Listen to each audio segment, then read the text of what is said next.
wargeyska Daily Mail ayaa waxa uu shaaca ka qaaday in kooxda kubadda cagta Chelsea ay bartilmaameedsanayso saxiixa goolaliyaha taariikhiga ah ee kooxda Paris Saint-Germain kii hore ee kooxda kubadda cagta Napoli ee Edinson Cavani.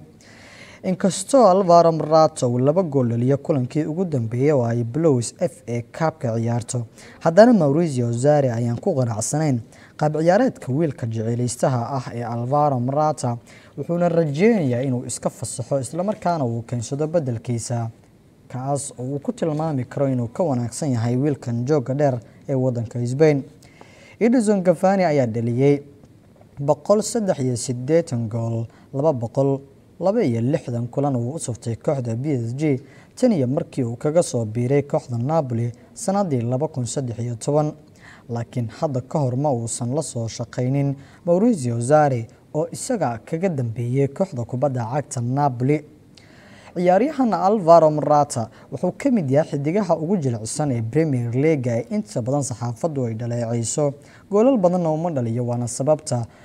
ninka reer Talyaani ee hadda Chelsea hogaaminaya Maurizio Sarri uu u doonayay in beddelkiisa uu helo.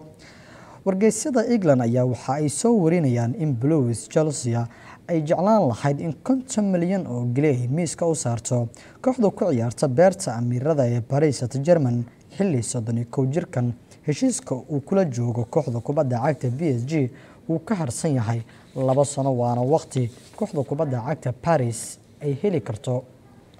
lacag ku filan oo ay xiddigan ku soo qaadan karto.